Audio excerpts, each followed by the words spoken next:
Assalamualaikum warahmatullahi wabarakatuh. Halo teman-teman semuanya, bagaimana nih kabarnya? Semoga selalu diberikan kesehatan dan keselamatan ya teman-teman. Ngomongin tentang keselamatan, pas banget nih.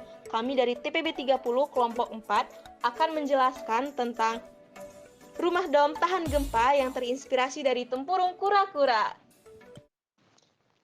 Biomimikri adalah sebuah konsep atau pendekatan untuk mencari inspirasi dari alam dan organisme hidup untuk diadopsi ke dalam desain, teknologi, dan inovasi manusia.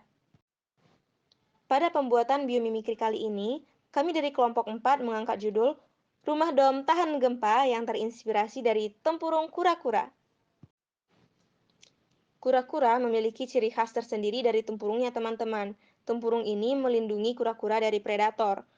Tempurung kura-kura memiliki permukaan yang keras yang terbuat dari keratin yang memberikan ketahanan yang kuat terhadap tusukan. Sifat-sifat ini menjadikan manusia berinovasi untuk membuat rumah tahan gempa yang menyerupai tempurung kura-kura atau setengah lingkaran atau setengah bola. Tempurung kura-kura yang menjadikannya kuat ada 4 lapisan teman-teman.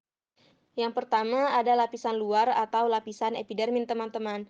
Lapisan ini terdiri dari kulit yang keras dan kasar yang berfungsi sebagai pelindung terhadap lingkungan. Yang kedua ada lapisan tengah atau lapisan keratin, yaitu sejenis protein yang memberikan kekuatan dan kepadatan pada tempurung kura-kura. Yang selanjutnya ada lapisan dalam atau ospongiosum, terdiri dari tulang spons yang ringan namun kuat, memberikan kelenturan pada tempurung kura-kura.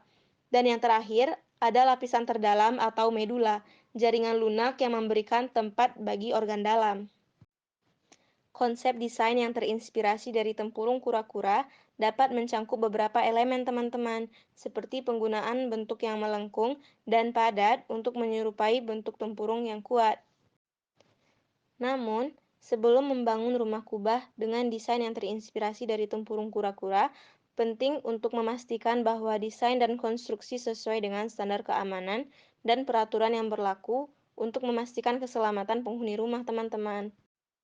Konstruksi bangunan rumah dom ini diharapkan dapat mencegah adanya korban serta memperkecil kerugian harta benda.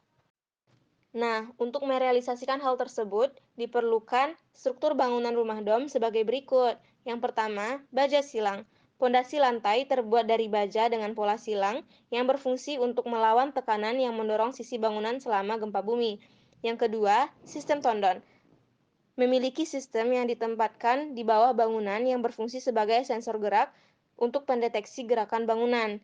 Yang ketiga, pipa fleksibel. Berfungsi untuk mencegah pipa air dan pipa gas yang bengkok atau patah. Yang keempat, beban peredam.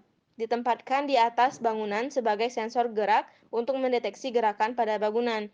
Yang kelima, base isolator. Berfungsi sebagai peredam selama gempa bumi.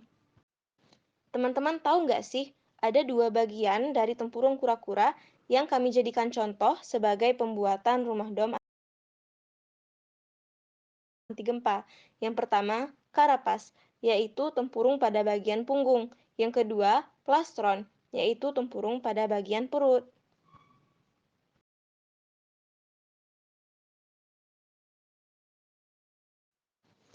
Karakteristik rumah dom tahan gempa yaitu yang pertama, dena rumah yang sederhana. Yang kedua, bahan bangunan yang digunakan seringan mungkin. Yang ketiga, sistem penahan beban yang baik. Yang keempat, bila terkena gempa bumi yang lemah, sedang, maupun kuat, bangunan tidak akan runtuh. Baik, cukup sekian penjelasan dari kami teman-teman. Terima kasih atas waktu dan perhatiannya. Akhir kata kami ucapkan wassalamualaikum warahmatullahi wabarakatuh.